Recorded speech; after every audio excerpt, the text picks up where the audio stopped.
lakini vitu vyote alivyonavyo hata atakapokuagiza ufanye ni lazima ufanye, kwa sababu unaonyesha kumpenda Yesu. Ukikosa upendo ndani yako, kitakachoingia cha kwanza ni uchungu ndani. Utaanza kuhesabu mabaya. Kupenda, Mungu akubariki kwa sababu unapenda. Sadaka ni hali ya kujitoa kwa hiari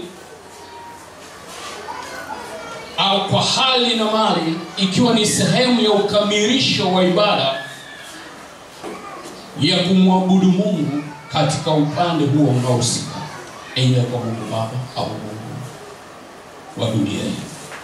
Bwana Yesu asifiwe. Nini maana ya sadaka ya msaada? Nimekuambia tafakari utoaji wako wa sadaka, iwapo unatoa kama sadaka au msaada kwa Mungu wako. Sasa tumeangalia definition au tumeangalia tafsiri ya neno sadaka. Hebu tuangalie tafsiri ya neno msaada. Msaada ni hali ya kutoa kitu kwa mhitaji au eneo husika kufidia upungufu uliopo kwa huyo mtu au eneo husika. Kwa hiyo ninatamani ujiulize tu, umekuwa ukimtolea Mungu kama msaada kwa kuwa Mungu ni mhitaji, au tulikuwa tunatoa sadaka kwa Mungu wetu tukionyesha upendo kwamba tunampenda na yeye ndiye chanzo cha kila kitu tulicho nacho? Nimesema ujumbe wa leo ni kutafakari.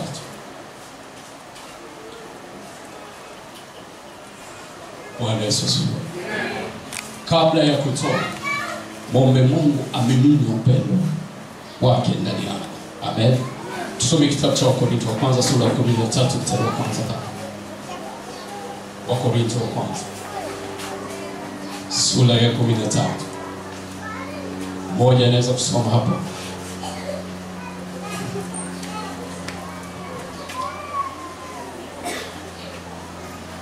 Sura ya 13 mstari wa kwanza.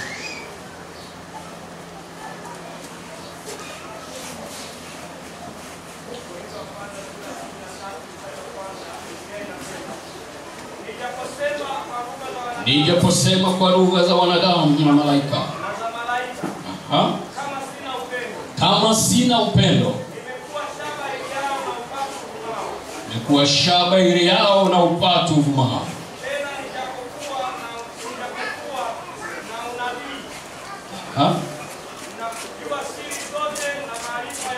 Na kujua siri zote na maarifa yote, nijapokuwa na imani timilifu, kiasi cha kuhamisha milima, kama sina upendo si kitu. Bwana Yesu asifiwe. Natosha. Kumbe unaweza kunena kwa lugha, unaweza kufanya kitu chochote kile, lakini kama ndani yako huna upendo, si kitu kwa Mungu. Bwana Yesu asifiwe.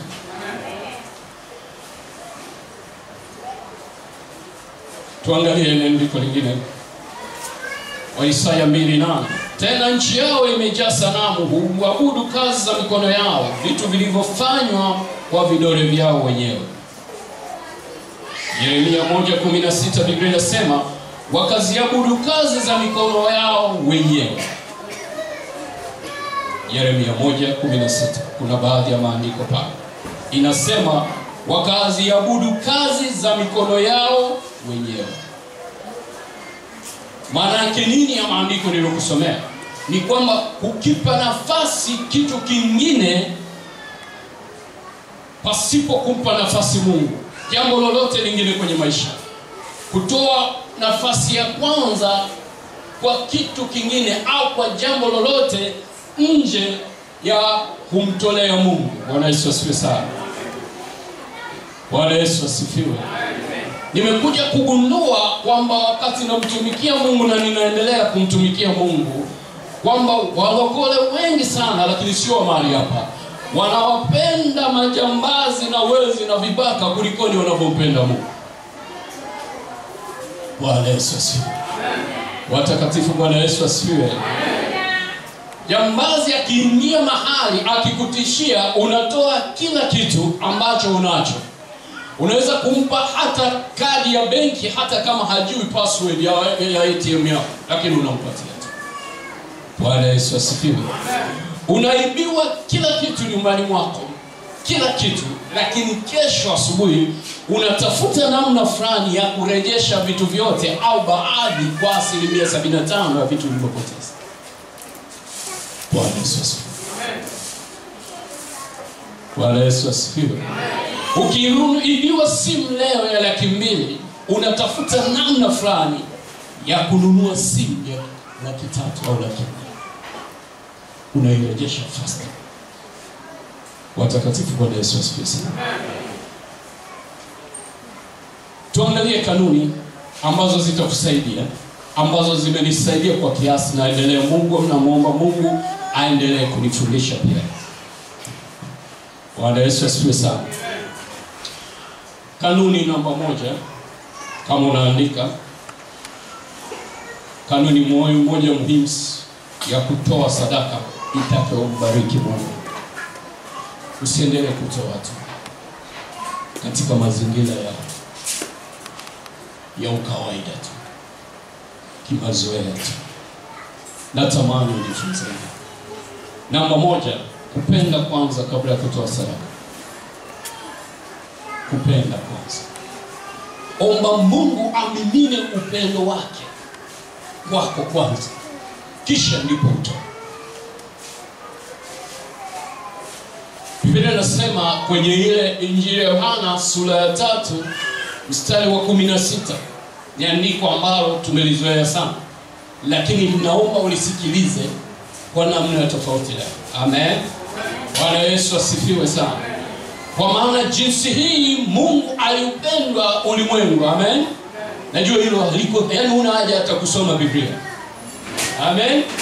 Kwa maana jinsi hii Mungu aliupenda ulimwengu hata akamtoa mwanawe pekee, ili kila amwaminie asipotee, bali afanye nini? Na uzima wa. Lakini nataka uangalie sehemu ndogo tu ya hilo andiko ambayo itakusaidia sasa mpaka ambapo tutaitwa mbele za Mungu.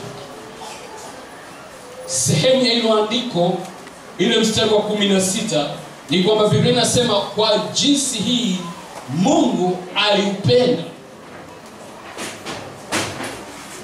ulimwengu. Kwa hiyo tunaona kwamba aliupenda ulimwengu, kuthibitisha kwamba anapenda ulimwengu na watu wake, ndipo alipotoa kitu chake cha thamani, kwa sababu anapenda ulimwengu na watu waliopo ulimwengu. Bwana Yesu asifiwe sana. Mungu hakutoa tembo, hakutoa ngamia, mbuzi kwa ajili ya ulimwengu. Mungu alitoa kitu chake cha thamani kubwa sana, kuonyesha kwamba anapenda. Bwana Yesu asifiwe. Kawaida sadaka iliyo bora inaanza kwa kupenda. Sadaka isiyo bora utatoa katika hali ya mazoea. Wale walio watathibitisha hicho ninachosema. Bwana Yesu asifiwe. Ulipokuwa unataka kuoa, ulitueleza habari njema sana za huyo binti ambao unataka kuoa. Ulituambia maneno yote mazuri kuhusiana na huyo binti. Hata zile gharama ukasema niko tayari kuuza hata nyumba yangu na kila nilicho nacho, lakini nitoe ili huyo binti kwa ajili ya Mungu. Bwana Yesu asifiwe. Yamkini watu walikuja wakasema mbona yuko katika mazingira fulani, mbona ana umbile hilo, ukatetea hoja yako kwamba jinsi alivyo ndivyo nilivyompenda. Yamkini walisema mbona ana English figure, ukaambia ni rahisi sana kwangu, nimempenda kwa jinsi alivyo. Mbona mwembamba sana, ukatoa maelezo ya kujitosheleza kwamba hata ikitokea nimefungia funguo ndani, iko siku nitambeba, nitamwingizia dirishani, atachukua funguo, tutafungua mlango, tutaingia ndani. Kwa ulitueleza mambo mengi sana ambayo ilitulazimu tukubali kwamba mwanetu huyo binti bana nenda naye tu. Bwana Yesu asifiwe. Yamkini ulitoa maelezo ya kutosha kwamba hata tunapokwenda kukata kitambaa dukani tutakata ambacho cha mita chache, sio mita kubwa, kwa sababu yeye ana umbile dogo na mimi na umbile dogo. Kwa hiyo wote ulieleza vitu ambavyo ni kutushawishi kama wazazi tukubaliane na hoja yako. Bwana Yesu asifiwe. Lakini nataka niseme kwamba kitu kinaitwa kwanza, ulianza nini? Kupenda kwanza. Ukaeleza kwamba ulipoulizwa mbona ana umbile kubwa, ulisema hata kama ni umbile kubwa sio tatizo, kwa sababu hata ikitokea tumevamiwa na majambazi, mimi ninaamini nikifunga mlango komeo zote ndani na nikimwambia mke wangu alalie mlango ili wazi, hata kama kuna majambazi 20 huko nje, watakapokuwa wanasukuma mlango waingie ndani watashindwa. Kwa ulitueleza habari nyingi sana ambazo zilitupa ushawishi kwamba pamoja na mama ana umbile kubwa huyo binti, lakini mwanetu basi endelee tu. Kama tukusaidia hata majambazi wakikuvamia, sisi tufariki, basi endelea tu. Lakini nataka kusema ni kwamba ulionyesha kupenda kwanza. Bwana Yesu asifiwe. Kwa maana kwa jinsi Mungu aliupenda ulimwengu hata akamtoa mwanawe wa pekee. Bwana Yesu asifiwe. Nasema nimeongea kwa habari ya wamama tu. Wanaume ninasema hivi, yamkini watu walisema sura ya mume jinsi alivyo. Ningekuwa mimi, binti mwingine pengine alikasema ningekuwa mimi nisingemkubali. Lakini wewe ulitupa maelezo mazuri kwa binti. Ulituambia sura yake ilivyo. Hata mapepo yakituvamia usiku yatakapokuwa naangalia kitandani, mwanamke huyu mwanamume ni mwenzetu, ni pepo lenzetu au ni vipi? Yale mapepo hayatawazuru, yatawakimbia wote, kwa sababu yamemwona mume wako jinsi alivyo. Mara ya mwisho alicheka siku ya send off na siku ya harusi. Na ndivyo watu wanapomuona mwanamume acheki jinsi gani alivyo, lakini wewe ulipenda. Bwana Yesu asifiwe sana. Nataka niseme hivi, kumpenda Mungu ni kupenda vitu vyote alivyo navyo, hata atakavyokuagiza ufanye ni lazima ufanye, kwa sababu unaonyesha kumpenda jinsi alivyo. Watakatifu, Bwana Yesu asifiwe sana. Biblia inasema nchi na vyote vijazavyo ni mali ya Bwana. Kama ni mali ya Bwana, basi tutafanya mambo makubwa. Maana tunayemtumikia yeye ni kila kitu. Yeye ni mwanzo tena ni mwisho. Ukikosa kupenda wakati wa kutoa sadaka, nini kitatokea? Wakorintho wa kwanza 13:2-5, upendo huvumilia na nyinyi mmekuwa wavumilivu. Upendo hufadhili. Upendo husudu. Upendo hautakabari. Upendo haujivuni. Upendo haukosi kuwa na adabu. Hautafuti mambo yake. Hauoni uchungu. Hauhesabu mabaya. Usihesabu mabaya. Usijisikie uchungu katika kumtumikia Mungu. Unapokosa upendo ndani, unaingiwa na uchungu moyoni. Utaona kama unatupa sadaka yako. Wakati mwingine nafundisha pale kanisani kwetu, alafu wanasema kwenye maisha yangu yote sijawahi kumpa mtumishi wa Mungu hata senti moja. Sijawahi kumpa mchungaji wangu hata senti moja.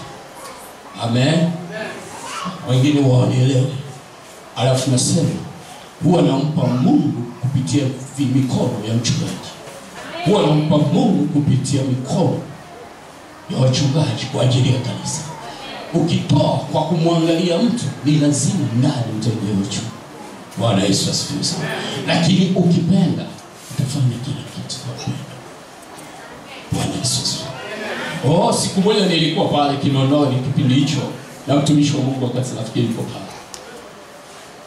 Wakati tunaendelea kuabudu, nimeshatoa kila kitu ambacho napaswa kutoa kwa ajili ya mafungo ya 10 na kadhalika. nimetoa, lakini inakaa kipindi hicho udongo ambao utakula majoe. Lakini Mungu akaendelea kunisemesha ndani, kuachilia kila kitu. Nikawa namsemesha Roho Mtakatifu, hizi bana nilizoagizwa ni za mama, ameniagiza ninaporudi ninunue mboga pale sokoni. Haiwezekani mimi. Hafu zinazobaki natakiwa nitumie kwa ajili ya usafiri. Kunitoa hapa, kunipeleka nyumbani, nitaenda na nini? Tunanong'onezana huku, tunaendelea, tunavutana pale, inakuja kwa nguvu sana. Nikabidi niachie kila nilicho nacho. Bwana Yesu asifiwe. Nilifanya kwa imani. Amen. Bwana Yesu asifiwe sana. Mwisho wa siku nikaona, nilikuwa nimevaa na tai. Nikaona hata tai haifai kwa sababu nimeishiwa kila kitu na mfuko. Alafu sielewi ndarudi vipi nyumbani kwetu Majoe. Kwa nikataa kutoa tai. Ni kweli nilitoa, niwe wazi nisifiche. Nilitoa nikaweka kwenye mfuko wa koti, maana haina thamani tena. Sina hela mfuko. Utawaambia nini watu unapoingia kwenye gari?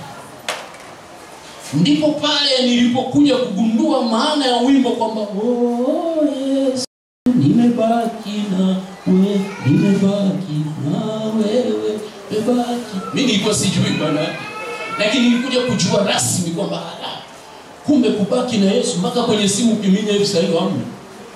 Yaani yeye na yeye mnafesiana, tunafanyaje Yesu? Tunatoka vipi hapa? Bwana Yesu asifiwe sana. Ashukuriwe Mungu. Mzee Makenzi pale, wakati tunamaliza ibada, mamangu ashakufa miezi 6 pale. So na nilivyo subiri kidogo. Unajua tulifiwa, hatukupata nafasi kukuona wewe. Nikamwambia okay, sawa, hamna shida. Mzee wetu wa kanisa, kwa sababu najua majukumu mengi na kadhalika. Akasema tusubiri kidogo. Wakati natoka kanipa bahasha. Miezi 6 mamangu amekufa. Lakini dakika za mwisho muujiza. Bwana Yesu asifiwe. Hebu mshangilie Yesu huyu ninayemwamini. Bwana Yesu asifiwe sana. Watakatifu, Bwana Yesu asifiwe sana. Kwa ukikosa upendo ndani yako, kitakachoingia cha kwanza ni uchungu ndani. Utaanza kuhesabu mabaya.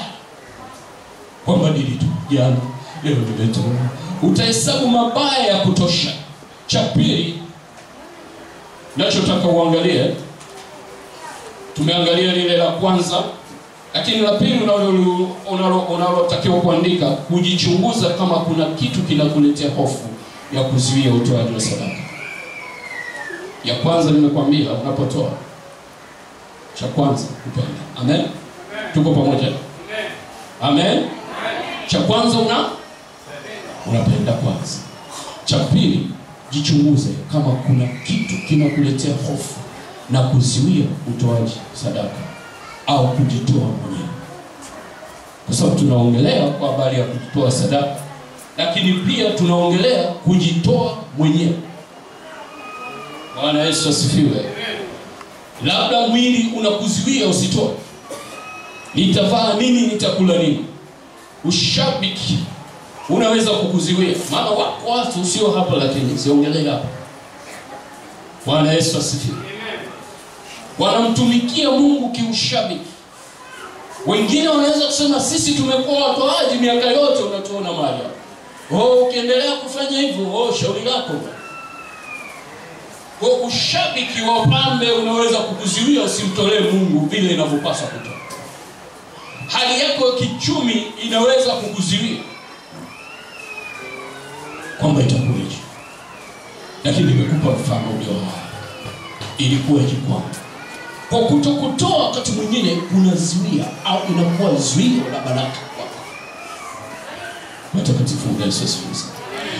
Ukisoma maandiko vizuri, Biblia inasema kwenye ile Mwanzo 5:5, huyu mtu anaitwa Adamu aliishi miaka 130 kama sikosei.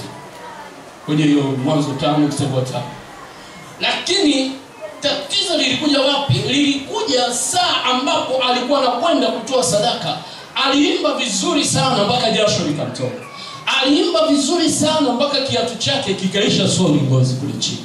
Maana alicheza step za kutosha sana.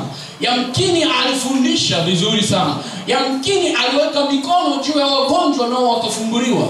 Lakini saa alipokuwa anatoa sadaka, ndipo mahusiano yake na Mungu yalivunjika. Ukisoma Biblia ya Kiingereza inasema kwa muda wa miaka 130 unaweza alikuwa anamtaja Mungu kwamba Mungu ndiye alinifikisha hapa, lakini ndani ya miaka 130 alitembea nje ya uwepo wa Mungu.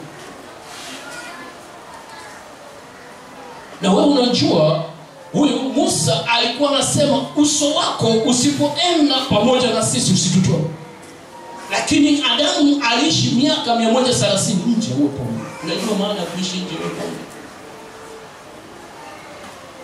Ilifika saa Yesu anasema, Mungu wangu, mbona uwepo wako hauoni, siuoni hapa? Naishiji kwenye mazingira haya? Alipokuwa anaomba kule kwenye bustani ya Getsemani, jasho likatoka. Bado malaika akaja akamtia nguvu. Alipokuwa anasimikwa taji la miiba, bado uwepo wa Mungu ulikuwa. Kwa alikuwa anasikia maumivu, lakini Mungu anapuliza uwepo wa Mungu. Anatobolewa misumari mikononi na miguuni, bado uwepo wa Mungu.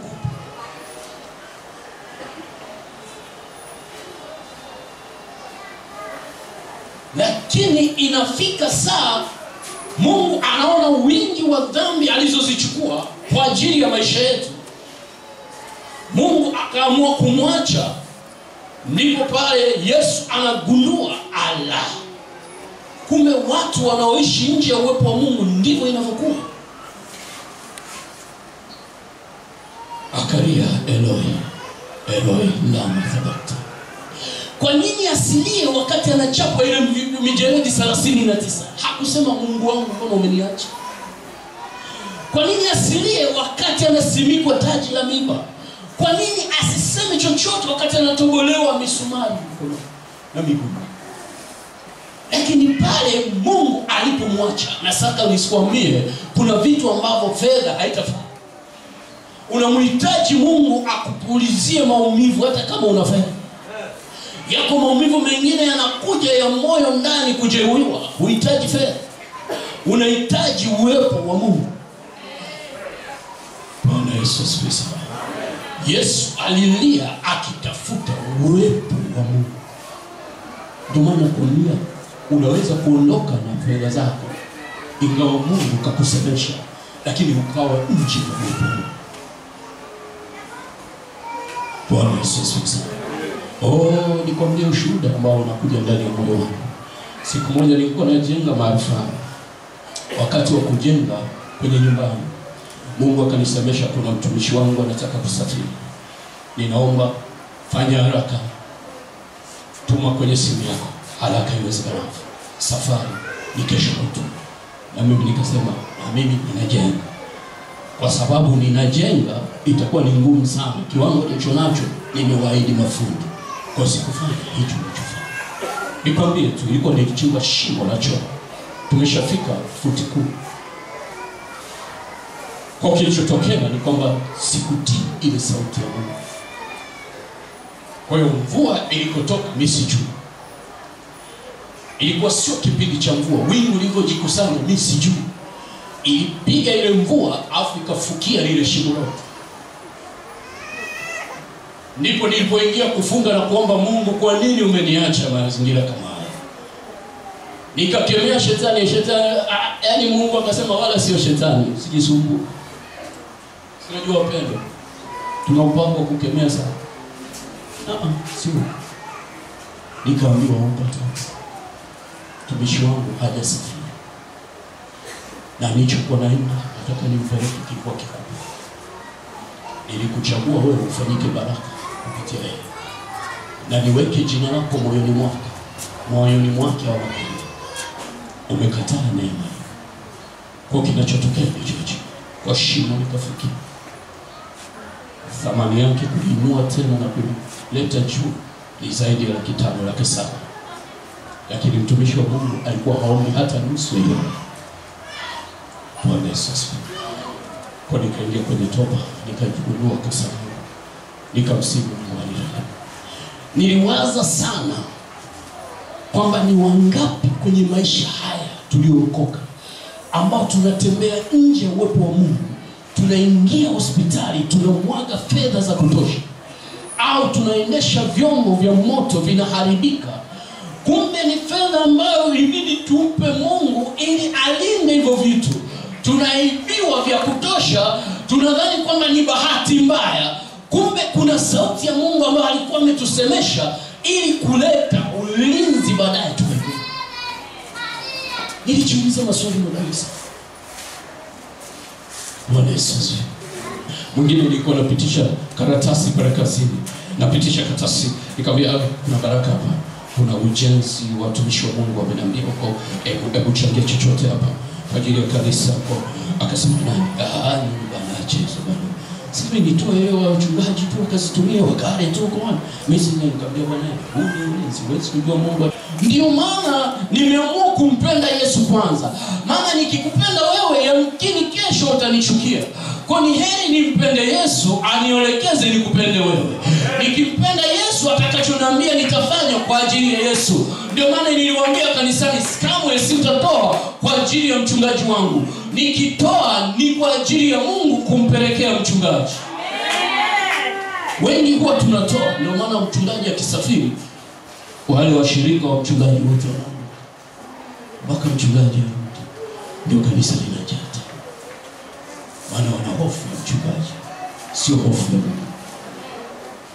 Bwana Yesu. Injili ya Yohana 4:8. Biblia inasema yeye asiyependa hakumjua Mungu, kwa maana Mungu ni pendo. Wote tunaimba, si ndio? Yeye asiyependa hakumjua Mungu, kwa maana Mungu ni pendo. Manake yeyote aliye na hofu na mali na fedha zake kuliko Mungu bado hamjui Mungu. Ndio tafsiri yake. Biblia haisemi kwa sababu umeenda kusoma chuo cha theolojia huko ndio unamjua Mungu. Haijasema hivyo. Kwamba ni mtunzi mzuri wa nyimbo za kwaya. Haijasema ni mcheza stage kwaya mzuri, kwamba mwimbaji mzuri. Haijasema hivyo. Biblia inasema kwamba yeye asiyependa hakumjua Mungu. Bwana Yesu. Biblia inasema Ayubu 22:21, mjue sana Mungu ili uwe na amani, ndipo mema yatakavyokuja. Amani ni utulivu. Amani maana nyingine ni mafanikio. Amani maana nyingine ni kustawi. Bwana Yesu. Naweza kusoma wimbo bora 8:6-7. Siko hapa kusoma, inaeleza habari ya mauti, lakini ninachotaka niseme mauti ya Yesu ndio ilituleta hapa, upendo wake ndio ulituleta mahali hapa. Najaribu kuangalia muda wangu, naona unakimbia sana. Na kanuni ya 3. Tumeona kanuni ya kwanza ni kupenda kwanza kabla ya kutoa. Tumeona kanuni ya pili kujitoa. Kujihoji, unajihisi vipi ndani yako? Kuna hofu ndani inakuzuia? Kanuni ya 3, kuishi kwako ni Kristo au ulichonacho ndio kinakufanya uishi? Kanuni ya 3 kama unaandika. Inawezekana nikaishia hapo, lakini ziko kanuni nyingi mpaka karibu 9 kwa ajili ya muda. Kuishi kwako au ni Kristo au ulichonacho ndio kinakufanya uishi. Mtume Paulo alipojua uzuri wa Yesu akasema kwenye ile Wafilipi 1:21, kwa maana kwangu mimi, Paulo anasema, kuishi ni Kristo na kufa ni faida. Amen. Paulo alitabiriwa mara 4 kwamba akienda Yerusalemu atafungwa na atapata matatizo ya kutosha. Kwenye ile kitabu cha Mwanzo, Matendo ya Mitume 21:12-13. Sisomi kwa ajili ya muda unavyokimbia, lakini baadhi ya maneno anasema, basi tuliposikia hayo, sisi watu wa mahali pale, sisi na watu wa mahali pale, tukamsihi asipande kwenda Yerusalemu. Ule mstari wa 13, ndipo Paulo akajibu akasema, mnafanya nini kulia na kunivunja moyo? Kwa maana mimi, Paulo anasema, licha ya kufungwa niko tayari hata kuuawa katika Yerusalemu kwa ajili ya jina lake Yesu. Bwana Yesu asifiwe. Anasema mnanitabiria kwamba ninapomjitoa sadaka kwa ajili ya Mungu, yamkini kuna wapambe watakutabiria mengi sana. Kama tungekufa sisi wa kwanza. Bwana Yesu asifiwe. Wanakutabiria ukiendelea namna hii kujitoa kwa ajili ya Mungu, kuna vitu vitaharibika. Paulo, wewe ulikuwa usio wa kwanza. Paulo alikuwa naye mhusika kwenye. Akawaambia wana mnafanya nini? Maana Biblia inasema ni kama vile anawafukia, mnafanya nini? Licha ya kufungwa, mnaniambia habari ya kufungwa Yerusalemu, kwamba kuna Wayahudi nini watanifunga, watanipiga. Ni mnaeleza vitu vidogo kama hivi. Paulo anasema mimi niko tayari kufa kwa ajili ya Kristo. Bwana Yesu. Ndio maana nimekuambia, anasema kuishi kwake yeye ni Yesu, sio alicho nacho. Bwana Yesu. Ukisoma maandiko, Biblia inasema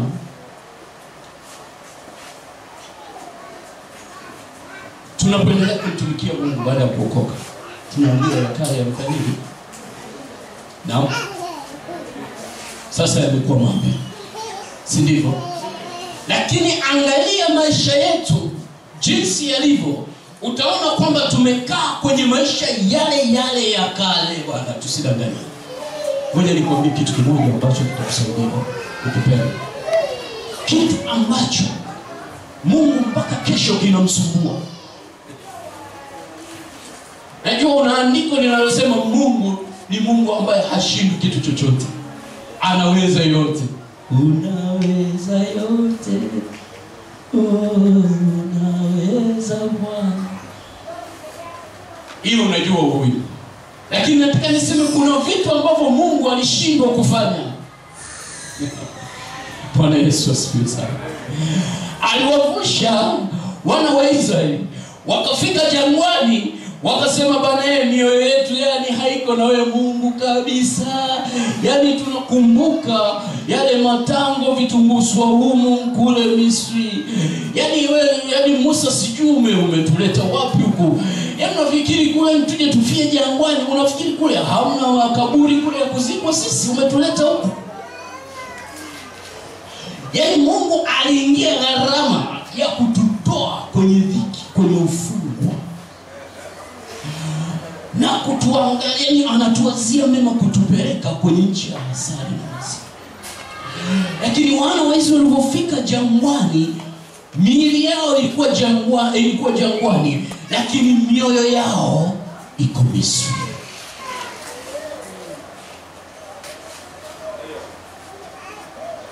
Kitu kinachompa challenge kubwa Mungu, kumngoa mwanadamu kwenye utumwa wa fikra. Utumwa wa fikra ni ugonjwa mbaya sana. Ndio maana unaweza kuhubiriwa hapa kwa mlipuka, ukitoka hapo nje unaendelea na maisha mambo yale ya kawaida. Tayari umesharudi Misri, lakini ukisoma kwenye maandiko tunawacheka watu waliorudi Misri. Kwamba hawa jamaa Mungu kawavusha wote wafu, tena wanaendelea tena huko. Hawa vipi wana? Hawa mnazo kweli hao. Mungu kawatendea matendo makubwa. Umesahau mimi na wewe tukitoka hapo nje tayari tuko watumwa wa fikra. Na hicho ndio kilimsumbua Mungu mpaka kesho, sio leo tu. Ilikuwa ni rahisi Mungu kuwapigania kwa adui anaitwa Farao na jeshi lake kuongoa. Lakini ilikuwa ni kazi ngumu sana kwa Mungu kuwaondoa wana wa Israeli utumwani wa fikra, kwenye utumwa wa fikra. Fikra zao zilikuwa zimemkumbuka tu Farao utumwani, kufyatua tofali, tufe ukoko, lakini sio kutoka. Nafu turudi tukatumikishwe tu. Ni huko ni kuzuri sana. Mungu anawawazia. Biblia inaniambia kwamba kilichotokea, Mungu akaona ni heri auwe wote, sivyo wapendwa? Kama unasoma Biblia, akabakiza watu wawili ambao wanaitwa nani? Joshua na nani? Na Caleb. Kwa nini? Kwa sababu fikra zao zilipona. Bwana Yesu asifiwe sana.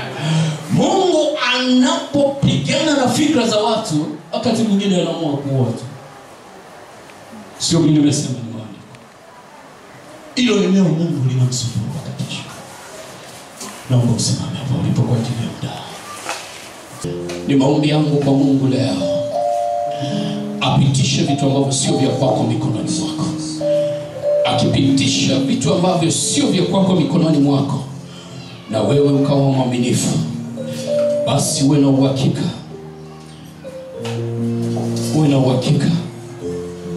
Mungu atakufungua na udhaifu wako. Lakini sijajua ni vitu gani ambavyo vinakukwamisha. Jichunguze ndani ya moyo wako. Ni mahali gani ambapo umekwama, ambapo unahitaji Mungu aweze kukusaidia. Yeye ni Mungu, anaweza kukusaidia. Kama utajali, Roho Mtakatifu anaweka kitu, so andiko lingine moyoni mwangu. Ananiambia usitoke hapa mpaka wasome ile andiko. Hebu soma Luka 16:12. Soma mara moja ukiwa umesimama, dakika moja tu. Ni andiko ambalo halipo kwenye notes zangu, lakini hebu soma, uondoke na hilo andiko. Utashuhudia vitu ambavyo nakwambia.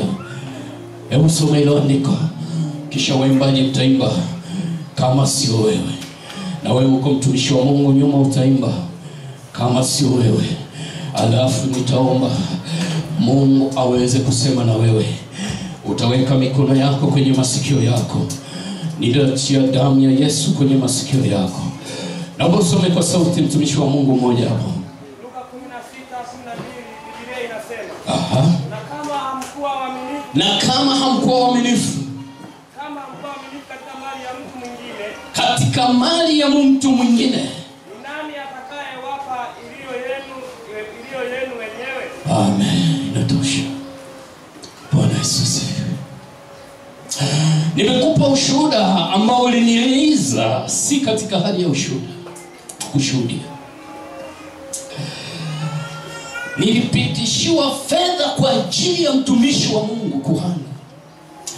Mikononi mwangu nilisikia sauti ya Mungu ikiniambia very clear kwamba hiyo hela sio ya kwako, nimepitisha ofisini kwako.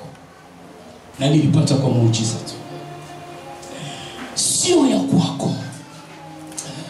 Mtumishi wa Mungu amesoma, anasema kama hamkuwa waaminifu kwa mali ya mtu mwingine, maana yake ile fedha ambayo nilitakiwa nimpelekee mtumishi wa Mungu haikuwa ya kwangu. Nikaharibu uaminifu kati yangu na Mungu. Alafu anasema ni nani atawapa ya kwenu? Kama uko mwaminifu kwa kila alichokupa Mungu, unaweza kupewa hata shilingi 1000 ukajua ni ya kwako. Hata fungu la 10 ambalo ni shilingi 100 ukavificha ukatumia. Mungu anafuatilia vitu vidogo sana. Kama hamkuwa waaminifu kwenye mwili, maana mwili wako pia ni hekalu la Mungu. Huo sio mwili wako. Kama haukuwa mwaminifu, katukupa nguvu za kutosha, kakupa ujuzi unapoingia ofisini. Wengine wanakwama kwenye kazi, wanasema tumsubiri fulani. Yeye ana uwezo, maana kakupa uwezo ndani yako. Anakuambia kutusaidia hapa. Unakuwa mwaminifu, unaofanyia kazi, inakuwa kazi imekubalika. Hapo umeweza hapa, ngoja tukupe na bonasi. Hebu chukua hii 100,000. Afu Mungu anasema hiyo sio ya kwako. Unaitumia. Unasema nimempa fungu la 10. Mungu kesho anaona kuna uhitaji ofisini kwako, anasema huyu nikimpitishia hela yangu kesho ataninyima huyo. Ngoja niwape tu hawa watu wa mataifa. Huyo kama si wewe, kama si wewe ningekuwa wapi mimi? Kama si wewe ningekuwa wapi mimi? Umejawa na rehema. oh Yesu, oh Yesu, oh Yesu, wafute machozi Yesu, wafute machozi Bwana. Wamegundua mahali walipokosea. Tumechoka Yesu kuishi nyumba za kupanga Yesu, maana nchi na vyote vijazavyo ni mali yako. Tumechoka Yesu kuvaa mavazi ambayo Bwana hayakupiwe utukufu. Tunashindwa hata kununua mavazi, lakini maandiko yanasema nchi na vyote vijazavyo ni mali yako. Lakini Bwana, hatujafaidika na neno lako, tunatembea nje ya neno lako. Tunaomba tusaidie Bwana. Hebu mwambie Yesu mahali ambapo umeshindwa. Yamkini tumekwenda mahali ambapo Mungu amepitisha fedha na mali, wewe ukasema nimempa fungu la 10 tu. Mungu naye akakata, akasema simpi tena. Yamkini unajitetea, nimempa ndugu na jamaa zangu. Oh Mungu, watu wake Yesu alisema ndugu zangu ni kina nani? Ni hao wanaolisikia neno langu. Wako watu sahihi ambao ukipitisha msaada aliyokupa Mungu kwao, Mungu naye atakutondolea uzuio kwako. Atakubariki kwa vitu ambavyo ulikuwa unalilia mchana na usiku. Oh, mwambie Mungu, inatosha. Naomba unirehemu. Natamani uombe toba. Mungu anatamani kuutumia mwili wako, lakini hauko tayari kujitoa. Yani unatumika kama ni msaada tu kwa Mungu, wala sio kujisacrifice, sio kujidhabihu. Unasema ngoja nikatumike tu, mchungaji asije kanipigia simu, wazee wa kanisa wasijipigie simu, watanisumbua na simu zao. Kwa unamtumikia Mungu kama ni msaada tu. Mwambie Mungu ni rehemu, maana nimetembea katika laana. Biblia inasema alaaniwe yule mtu anayemtumikia Mungu katika hali ya ulegevu. Mwambie Mungu, naomba unirehemu, nisamehe Bwana, nimekosea, nimetubu Bwana. Ninaomba uongee kwa kinywa chako ukiomba toba mahali ulipokosea. Oh, mwambie Yesu, naomba unirehemu. Hata Daudi alipokosea, alipompenda mke wa Uri, aliingia kwenye maombi akaomba toba. Mwambie Mungu, naomba toba, naomba unirehemu. Maana ya toba ni kubadilika, maana toba ni kuachana na mambo mengine. Mungu anautaka kuutumia mwili wako kama sadaka. Biblia inasema huo ni mwili, ni hekalu la Mungu. Maana yake mwili wako ni nyumba ya sala ya Mungu. Maana ya hekalu ni nyumba ya sala ya Mungu. Hebu jifikirie mwenyewe, tafakari mwenyewe, umeutumiaje huo mwili? Umeutumiaje huo mwili? Kama umetumiaka vibaya, kama ambavyo wana wa Israeli walimtumia Mungu vibaya, wakasema Mungu pamoja na kutuvusha, tumetuvuka bahari ya Shamu, tumefika mahali hapa pamoja na mapigo yale 10, lakini Mungu tunakumbuka utumwani. Mwambie Mungu, niponye na fikra hizi, nikitoka hapa niwe yule yule unayetaka kuwa. Mwambie Mungu, weka tabia zako ndani yangu. Sitaki tena kuendelea na maisha haya ya kukuishi na wewe kimazoea, katika jina la Yesu. Shika moyo wako, shika moyo wako. Hebu sema na moyo wako, mwambie moyo wangu. Biblia inasema huko ndiko kwenye chemchemi ya uzima. Moyo wako ulipo, ndipo hazina yako ilipo. Mungu anataka kuachilia baraka mahali hapa. Ujumbe, neno la Mungu haliji hivi vitu, linakuja likiwa limekusudia jambo, linakuja likiwa limekusudia mtu mahali hapa. Mungu anataka kukubariki kwa viwango vingine. Mungu anataka kukuinua kwa viwango vingine, si katika hali ya kuzoeleka. Mungu anataka kukuinua hata shuleni kwako ukafanikiwe sana, maana unapofanikiwa wewe ndiko kufanikiwa kwa Mungu. Mungu anapoona huna kitu, Mungu anajisikia vibaya.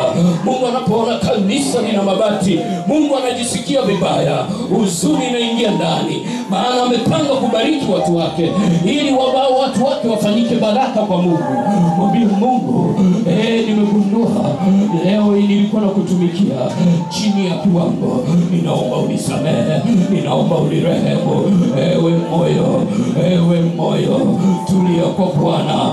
Usemeshe moyo wako, mwambie moyo, unasikia? Tulia kwa Bwana, tulia kwa Bwana. Usihangaike moyo, usiwe ni mtu wa kigeugeu moyo kama vile kinyonga. Mwambie moyo, tulia kwa Bwana katika jina la Yesu. Mungu akukumbuke katika jina la Yesu. Mungu akukumbuke. Mungu akupe haja ya moyo wako. Chungaji, unaweza kuwekea watu mikono. Mungu akupe haja ya moyo wako katika jina la Yesu. Akakuinue kwa viwango vingine vya juu kwa jina la Yesu. Mungu akukumbuke kwa jina la Yesu. Mungu akukumbuke, akupe haja ya moyo wako, akuinue sana, akubariki sana kwa jina la Yesu. Pokea usafiri kwa jina la Yesu, kwa jina la Yesu, kwa jina la Yesu, kwa jina la Yesu. Pokea kwa jina la Yesu. Pokea jambo jipya. Pokea kwa jina la Yesu. Pokea kwa jina la Yesu. Pokea kwa jina la Yesu. Pokea kwa jina la Yesu. Mungu akukumbuke, akupe haja moyo wako kwa jina la Yesu.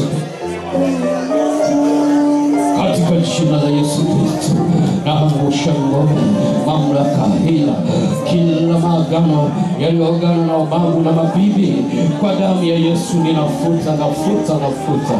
Katika jina la Yesu, pokea kwa jina la Yesu. Pokea haja ya moyo wako kwa jina la Yesu. Karibu kanisa la TAG Msasani, mji wa makimbilio. Kama umetokea Moroko ya Kinondoni, panda gari ya Masaki, shuka kituo cha Msasani Macho maarufu kwa CCBRT. Rudi hatua 10 nyuma, utaona gorofa ya kwanza. Nenda gorofa ya pili. Baada ya kuliona gorofa la pili, upande wa pili wa barabara utaona bango la mtumishi wa Mungu Pasco Danford Mande, bango likikuelekeza lilipo kanisa la TAG Msasani, mji wa makimbilio. Ifate barabara hiyo, kuna mtaa, ufate mtaa huo, unaitwa Mikoroshoni. Uliza kwa Mnazareti, hapo utakuwa umefika mji wa makimbilio TAG Msasani.